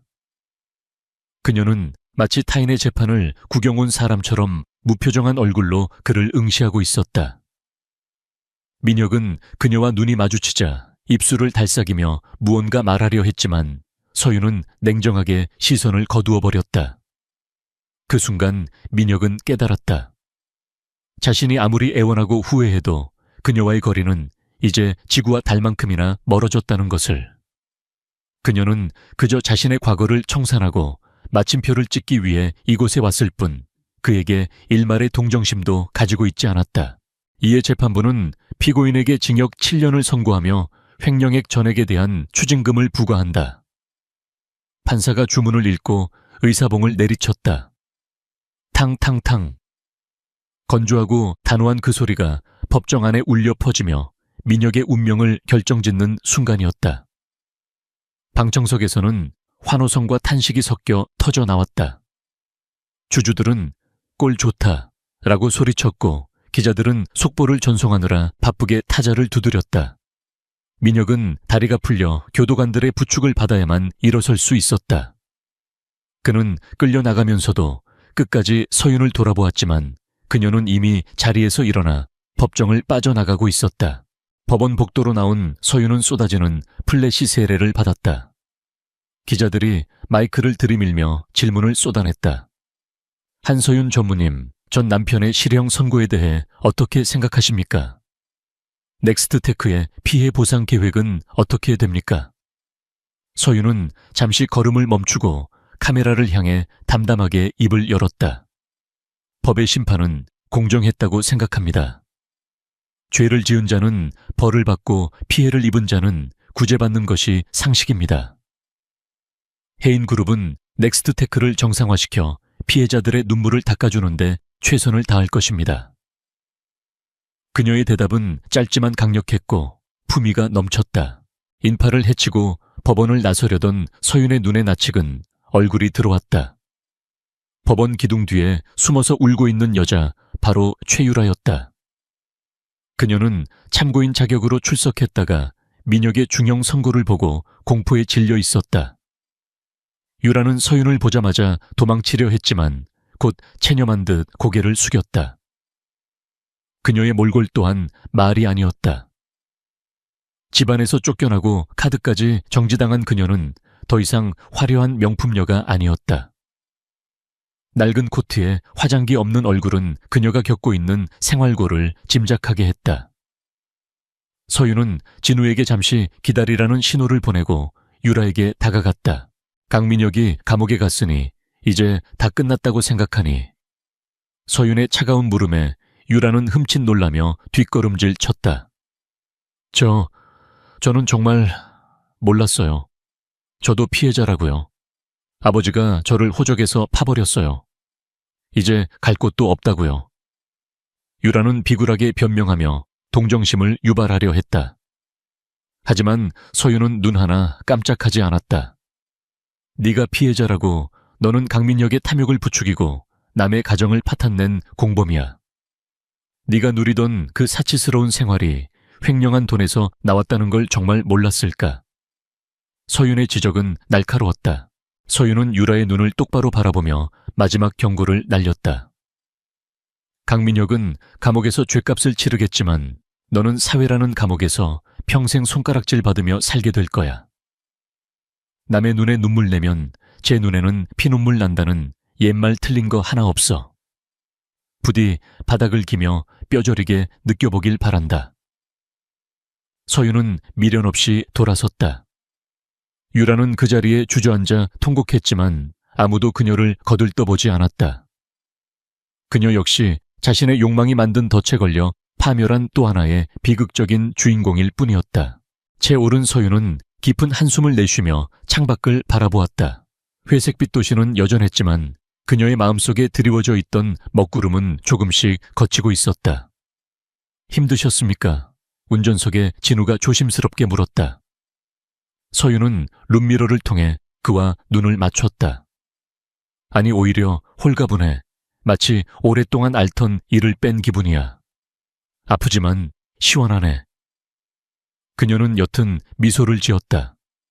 지난 3년간 그녀를 짓눌러왔던 억울함과 분노가 비로소 해소되는 느낌이었다. 이제 그녀는 과거의 상처에 얽매이지 않고 온전히 자신의 삶을 살 수 있을 것 같았다. 구치소로 돌아온 민혁은 독방에 수감되었다. 철창이 닫히는 소리가 철컥하고 울리자 좁은 방 안에 정막이 감돌았다. 한 사람이 겨우 누울 수 있는 좁은 공간, 퀴퀴한 곰팡이 냄새, 그리고 구석에 놓인 병이. 이것이 앞으로 7년 동안 그가 살아야 할 세상의 전부였다. 민혁은 벽에 등을 기대고 앉아 무릎을 끌어안았다. 창살 사이로 들어오는 한 줌의 햇살이 야속할 만큼 눈부셨다. 그는 멍하니 그 빛을 바라보다가 주머니 속에 숨겨둔 쪽지를 꺼냈다. 진우가 건네준 서윤의 글씨가 적힌 그 쪽지였다. 이 반지의 값어치만큼이나 당신의 사랑은 보잘것없었어. 민혁은 쪽지를 가슴에 품고 소리 없이 울었다. 그는 서윤과 함께했던 소박한 저녁 식사, 주말에 함께 보던 텔레비전 프로그램, 잠들기 전 나누던 사소한 대화들을 떠올렸다. 그때는 그것이 지루한 일상이라고 생각했지만 사실은 그것이 기적 같은 행복이었다. 그는 왜 그때 서윤의 손을 더 따뜻하게 잡아주지 못했을까? 왜 그녀의 미소를 지켜주지 못했을까? 후회는 파도처럼 밀려와 그를 집어삼켰지만 시간을 되돌릴 수는 없었다. 며칠 후 서윤은 넥스트테크의 사명을 엔티 이노베이션으로 변경하고 새로운 비전을 선포하는 자리에 섰다.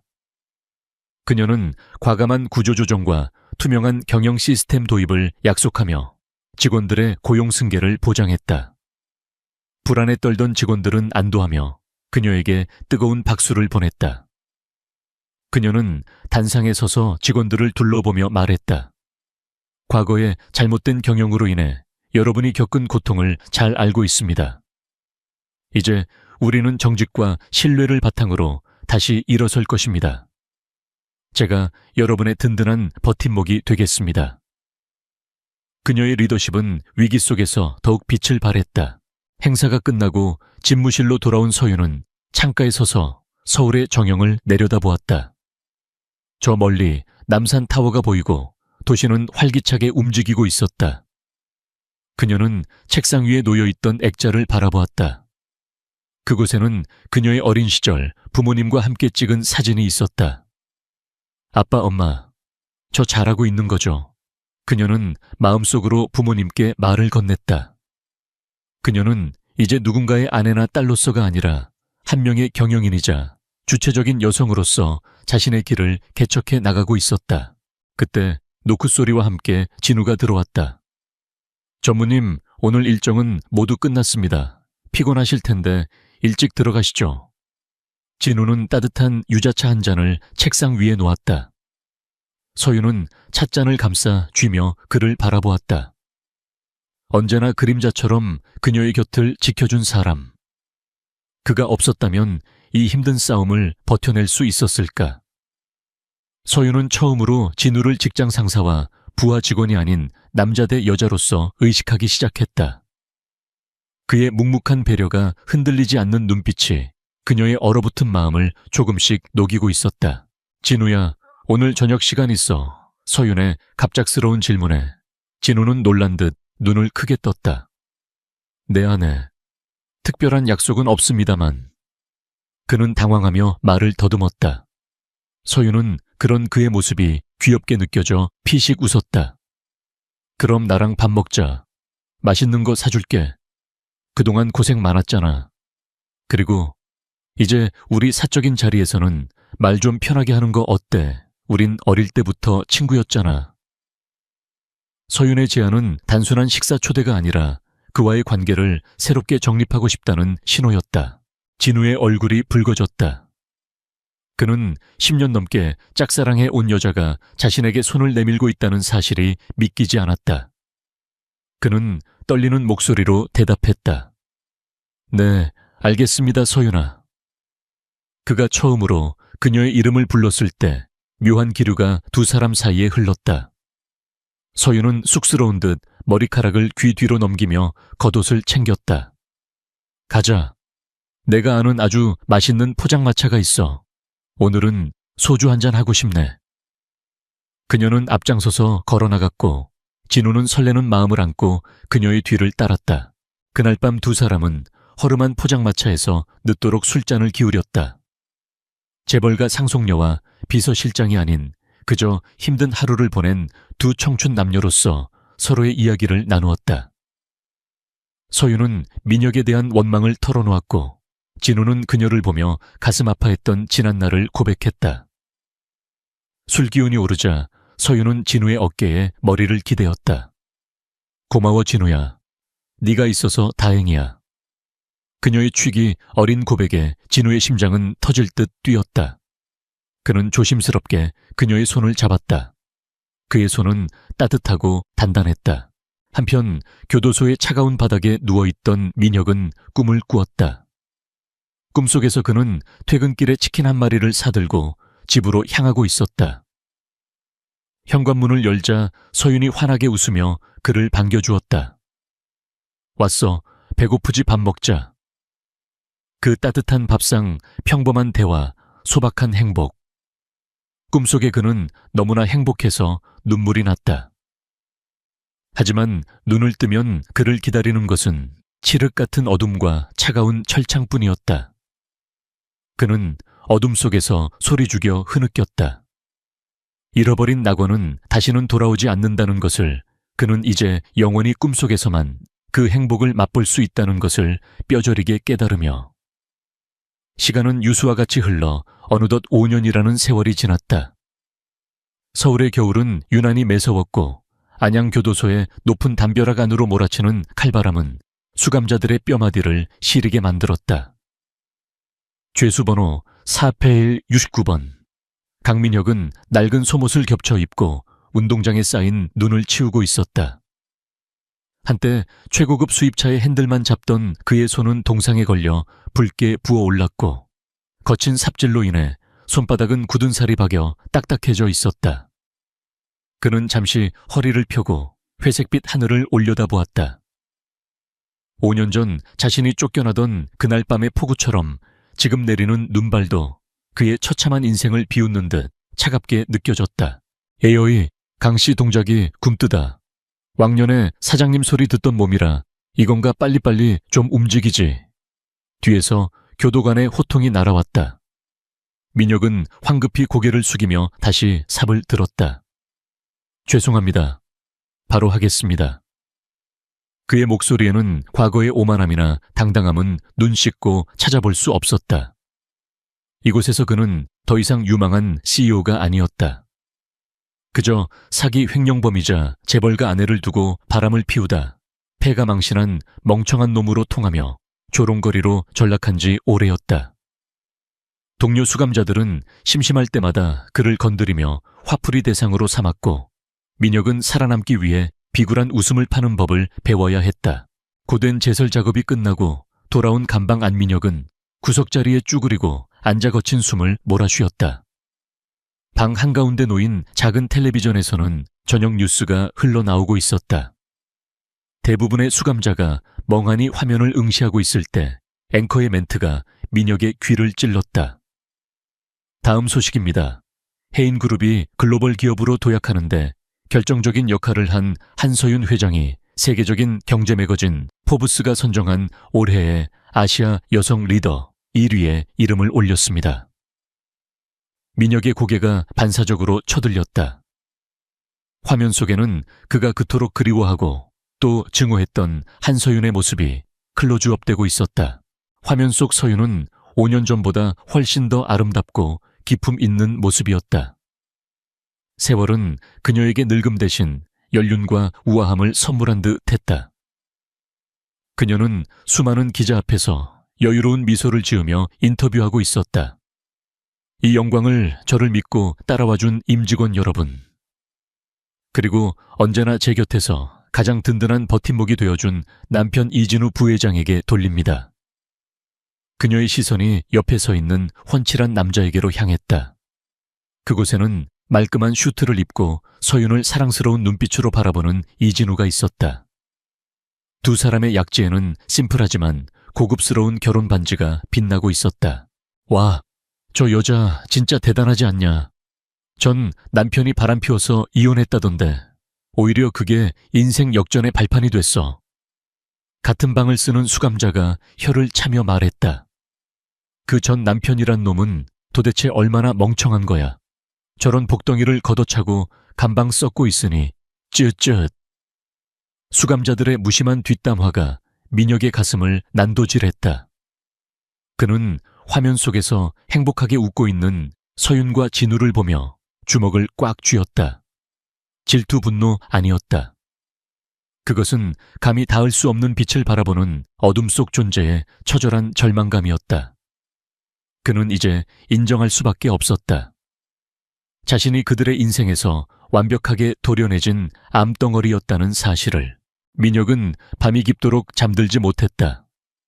좁은 감방 천장을 바라보며 그는 5년 전의 기억을 되감았다. 서윤이 끓여주던 김치찌개 퇴근길에 마중 나오던 그녀의 미소 소파에 나란히 앉아 영화를 보던 주말 오후. 그때는 그 평범함이 지루해서 견딜 수 없었다. 더 자극적이고 화려한 것을 쫓아 최유라를 만났고 도박에 손을 댔다. 하지만 그 화려함의 끝은 차가운 시멘트 바닥이었다. 그는 이불을 머리 끝까지 뒤집어 쓰고 소리 죽여 오열했다. 서윤아, 내가 잘못했어. 정말 잘못했어. 뒤늦은 참회는 공허한 메아리가 되어 좁은 방 안을 맴돌 뿐이었다. 한편 서울 한남동의 고급 저택 서재. 서윤은 창밖으로 내리는 눈을 바라보며 따뜻한 차를 마시고 있었다. 5년이라는 시간은 그녀를 더욱 단단하게 만들었다. 그녀는 아버지의 뒤를 이어 해인그룹의 회장직에 올랐고 탁월한 경영 능력으로 그룹을 재계 1위의 자리에 올려놓았다. 또한 과거 강민혁이 망쳐놓았던 NT 이노베이션을 친환경 에너지 기업으로 탈바꿈시켜 성공적인 재기를 이끌어냈다. 그녀의 삶은 완벽했다. 하지만 그 완벽함은 거저 얻어진 것이 아니었다. 그것은 배신과 아픔을 딛고 일어선 피나는 노력의 결과였다. 무세운 생각을 그렇게 골똘히해 등 뒤에서 부드러운 목소리가 들려왔다. 이진우였다. 그는 이제 비서실장이 아니라 해인그룹의 부회장이자 서윤의 사랑하는 남편이었다. 두 사람은 민혁이 구속된 지 2년 후 서로의 마음을 확인하고 조촐한 결혼식을 올렸다. 진우는 서윤의 어깨에 담요를 덮어주며 그녀를 뒤에서 안았다. 서윤은 그의 따뜻한 천에 기대어 미소 지었다. 그냥 눈이 오니까 옛날 생각이 나서 5년 전 그날 밤도 이렇게 춥고 비가 왔었잖아. 아직도 그 사람 생각이 나. 진우가 조심스럽게 물었다. 서윤은 고개를 저었다. 아니, 미련 같은 건 없어. 다만 고맙다는 생각이 들어. 의외의 대답에 진우가 눈을 동그랗게 떴다. 고맙다고. 서윤은 찻잔을 내려놓고 진우의 손을 잡았다. 응, 그 사람이 나를 그렇게 모질게 버려주지 않았다면 나는 평생 내 진짜 모습을 모른 채 누군가의 그림자로 살았을 거야. 그 사람이 준 상처 덕분에 나는 각성했고 이렇게 내 삶의 주인이 될 수 있었으니까. 그리고 무엇보다 당신이라는 진짜 사랑을 알아볼 수 있게 됐잖아. 서윤의 말에 진우는 가슴이 벅차오름을 느꼈다. 그는 서윤의 이마에 부드럽게 입을 맞췄다. 나야말로 고마워. 긴 시간 동안 나를 기다려줘서 그리고 나를 선택해줘서. 앞으로 평생 당신이 흘릴 눈물은 기쁨의 눈물뿐이게 하겠다고 약속할게. 두 사람은 서로를 마주보며 깊은 사랑을 확인했다. 그들의 사랑은 불타오르는 불꽃 같지는 않았지만 은근하게 타오르는 숯불처럼 언제나 서로를 따뜻하게 데워주고 있었다. 그것은 신뢰와 존경을 바탕으로 한 가장 이상적인 부부의 모습이었다. 다음 날 아침 서윤의 집무실로 한 통의 편지가 배달되었다. 발신인은 안양교도소, 수신인은 한서윤 회장. 강민혁이 보낸 편지였다. 비서는 난처한 표정으로 편지를 내밀었다. 회장님, 반송할까요? 교도소 검열 도장이 찍혀 있는 걸 보니 그 사람이 보낸 것 같습니다. 서윤은 잠시 편지 봉투를 바라보았다. 삐뚤빼뚤하게 쓰인 그녀의 이름에서 글씨를 쓰는 손이 얼마나 떨렸을지 짐작할 수 있었다.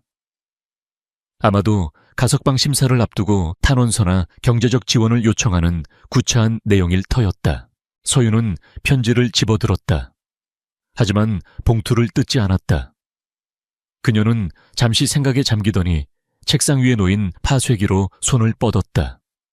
지잉, 기계 돌아가는 소리와 함께 민혁이 며칠 밤을 새워 썼을 편지는 읽히지도 못한 채 갈기갈기 찢겨 종이 부스러기가 되었다.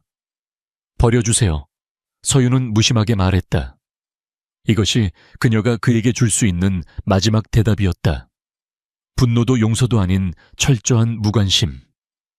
그가 그녀의 인생에서 티끌만큼의 영향력도 행사할 수 없다는 것을 보여주는 가장 잔인하고도 확실한 복수였다. 비서가 나간 후 서윤은 창가로 다가가 블라인드를 걷어 올렸다. 맑게 갠 하늘에서 눈부신 햇살이 쏟아져 들어와 집무실을 가득 채웠다. 그녀는 더 이상 과거의 그늘에 갇혀 있지 않았다. 그녀 앞에는 찬란한 미래와 그녀를 사랑해주는 사람들, 그리고 그녀가 지켜야 할 거대한 세상이 펼쳐져 있었다. 그녀는 책상 위에 인터폰을 눌렀다. 김비서 오후 일정 브리핑해줘요. 그리고 오늘 저녁에는 남편이랑 오페라 보러 갈 거니까 예약 확인해두고. 그녀의 목소리는 활기차고 당당했다. 같은 시각 교도소 면회실. 민혁은 초조하게 누군가를 기다리고 있었다. 편지를 보냈으니 혹시라도 서윤이 아니면 그녀의 변호사라도 오지 않을까 하는 신락 같은 희망을 품고 있었다. 하지만 면회 시간 10분이 지나고 20분이 지나도 면회실 문은 열리지 않았다. 교도관이 시계를 보며 혀를 찼다. 4869번, 면회객 안 온다. 그만 방으로 돌아가. 민혁은 믿을 수 없다는 듯 철창을 붙잡고 매달렸다. 아니에요. 올 거예요. 분명히 온다고 했어요. 조금만 더 기다려주세요. 이봐, 정신 차려. 벌써 5년째야. 아무도 안 온다고. 너 같으면 오겠냐? 교도관은 냉정하게 그를 끌어냈다. 민혁은 바닥에 질질 끌려가며 복도가 떠나가라 소리쳤다. 서윤아, 한 번만, 제발 한 번만 만나줘. 내가 잘못했어. 나 좀 여기서 꺼내줘. 그의 절규는 차가운 복도 벽에 부딪혀 공허하게 사라졌다. 다티는 철문 틈 사이로 보이는 세상의 빛은 점점 좁아지더니 쿵 하는 소리와 함께 완전히 차단되었다. 그에게 남은 것은 영원히 끝나지 않을 후회와 고독뿐이었다. 그날 저녁 서울 예술의 전당 오페라 하우스. 서윤과 진우는 VIP석에 앉아 공연을 관람하고 있었다. 무대 위에서는 주인공이 사랑의 승리를 노래하는 아리아가 울려 퍼지고 있었다. 서윤은 진우의 손을 꼭 잡았다. 문득 그녀의 머릿속에 과거의 자신이 스쳐 지나갔다. 남편의 눈치를 보며 쩔쩔매던 여자, 사랑받기 위해 자존심을 버렸던 여자. 하지만 그 여자는 이제 없다. 지금 여기에는 사랑받을 자격이 충분하고 스스로 빛날 줄 아는 한서윤만이 존재할 뿐이다. 공연이 끝나고 밖으로 나오자 밤하늘에는 별이 총총히 박혀 있었다. 차가운 겨울 공기마저 상쾌하게 느껴졌다. 오늘 공연 어땠어? 진우가 물었다. 서윤은 밤하늘을 올려다보며 미소 지었다. 완벽했어. 마치 우리 이야기 같았어. 시련을 겪고 결국 진정한 사랑을 찾은 주인공 말이야. 진우는 그녀를 사랑스럽게 바라보다가 코트 주머니에서 작은 상자를 꺼냈다. 이건 결혼기념일 선물. 조금 이르지만 지금 주고 싶어서. 상자 안에는 서윤의 탄생석인 사파이어로 장식된 목걸이가 들어있었다. 진실, 성실, 덕망을 상징하는 보석이었다. 서윤은 감동하여 눈시울이 붉어졌다. 진우는 그녀의 뒤로 가서 목걸이를 걸어주었다. 차가운 금속이 피부에 닿았지만 그 느낌은 따뜻했다. 고마워, 진우야. 정말 예쁘다. 서윤은 목걸이를 만지작거리며 행복해했다. 당신이 더 빛나니까 보석이 죽네. 진우의 너스레에 서윤은 맑은 웃음을 터뜨렸다. 두 사람은 손을 잡고 밤거리를 걸었다. 길가의 쇼윈도에 비친 그들의 모습은 그 누구보다 행복해 보였다. 서윤은 문득 생각했다. 인생은 폭풍우와 같다고. 한때는 그 폭풍우가 자신의 모든 것을 앗아간다고 생각했다. 집도, 가족도, 사랑도. 하지만 폭풍우가 지나간 자리에는 더 단단한 땅이 드러났고 그 땅 위에서 그녀는 비로소 자신만의 꽃을 피울 수 있었다. 강민혁이라는 태풍은 그녀를 뿌리째 뽑으려 했지만 역설적으로 그녀를 더 깊고 넓은 세상으로 옮겨 심어준 셈이었다. 서윤아, 우리 내일은 뭐 할까? 진우가 물었다. 서윤은 잠시 고민하다가 대답했다. 내일은 그냥 늦잠 자고 같이 브런치 만들어 먹자. 그리고 오후에는 서점에 가서 책도 보고. 특별할 것 없는 평범한 일상. 하지만 그 평범함이 얼마나 소중한지 이제는 안다. 서윤은 진우의 어깨에 머리를 기댔다. 진우야, 나 지금 정말 행복해. 나도 그래. 당신이 행복하면 나도 행복해. 진우가 그녀의 손을 더 꽉 잡았다. 두 사람의 그림자가 가로등 불빛 아래 길게 늘어졌다. 멀리서 들려오는 도시의 소음이 마치 그들을 축복하는 팡파르처럼 들렸다. 벼랑 끝에 피어난 꽃은 모진 비바람을 견뎌내고 마침내 가장 아름다운 열매를 맺었다. 아기는 스스로 판 구덩이에 빠져 영원히 고통받겠지만 선한 의지로 삶을 개척한 이에게는 영원한 봄날이 기다리고 있을 것이다.